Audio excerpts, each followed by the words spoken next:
Сергей Николаевич, приятно вас видеть. Вас помнят люди еще со времен, как минимум, Отечественной войны народа Абхазии. Вы приезжаете сюда регулярно. Сейчас ваш приезд был связан с инаугурацией президента, вас пригласили. Хотелось бы, конечно, в первую очередь, пока свежие эмоции, наверное, какие-то. Как прошло мероприятие? Вы знаете, как-то так складывалось, что я чаще приезжал в Абхазию в период войны или политических кризисов. И поэтому сейчас приехать на инаугурацию – это было отдохновение. Это, по словам одного моего абхазского друга, действительно был праздник. Праздник надежды, надежды на перемены, надежды на то, что в Абхазии все будет лучше, будет мир, благополучие, экономическое и социальное развитие. И я очень надеюсь, что эти надежды имеют шанс осуществиться.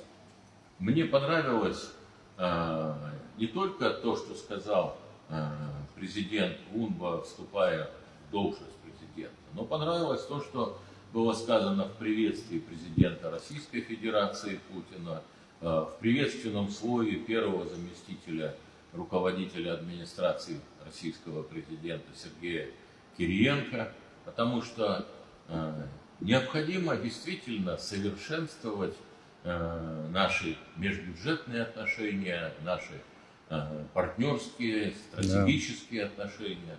И сегодня к этому есть все предпосылки.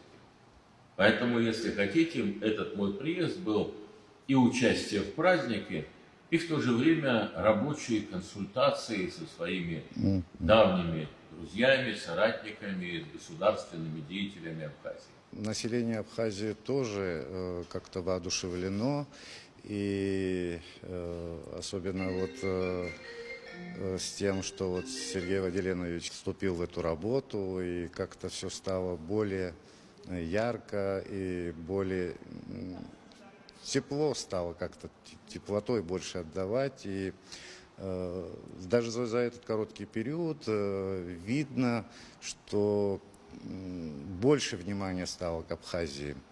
Вы знаете, очень примечательно, согласитесь, что, допустим, в день инаугурации с утра мы совершенно случайно на набережной Сухума встретились и с Бадри Гунба, и с Сергеем Владимировичем Кириенко, которые прошли всю набережную, остановились на Брикаловке, поговорить с народом, выпить кофе. Знаковое место. Самое главное, их сопровождали руководители многих регионов, в том числе тех, которые будут помогать Абхазии восстанавливать, обновлять эту знаменитую Сухумскую набережную. Не менее примечательно, что сегодня, на другое утро после инаугурации, Сергей Кириенко вместе с руководителями Абхазии не улетел праздновать, а направился в Очамчиры, направился в Скворчену. То есть он продолжает знакомиться с конкретной жизнью Абхазии.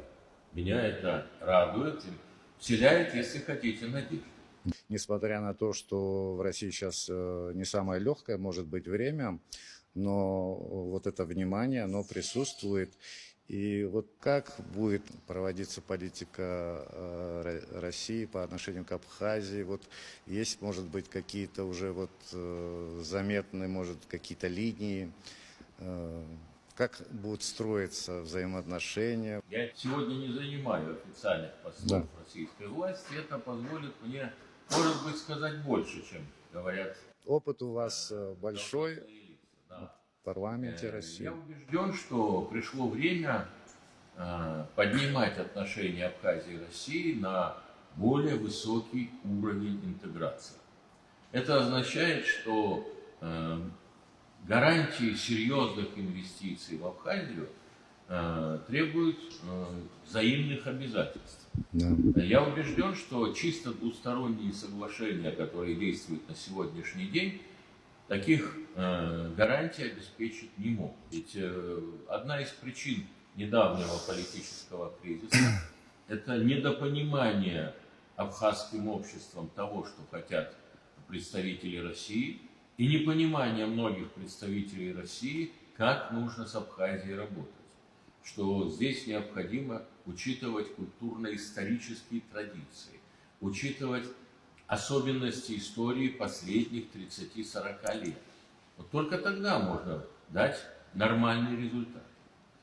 Что я имею в виду под более высоким уровнем интеграции? Конечно же, в идеале я за собирание исторической России в единое союзное государство, куда бы вошли не только Российская Федерация, Абхазия, Белоруссия, но и многие другие сегодня суверенные государства. Добровольно, без каких-либо принудительных мер, но необходимо исправлять последствия преступлений разрушения Советского Союза. И вот здесь Абхазия может быть одним из первопроходцев. Третьим. А почему нет? Более того, я не исключаю, что в этой интеграции будет участвовать и Грузия. Я за то, чтобы Абхазия только не давала Грузии вырываться в лидеры.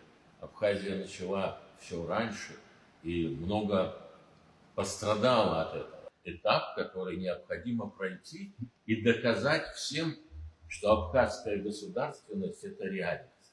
Я очень надеюсь, что сегодня для того, чтобы и в Абхазии, и в России жили бы благополучнее, и чтобы был установлен и восстановлен мир и взаимное доверие, сложились все необходимые обстоятельства.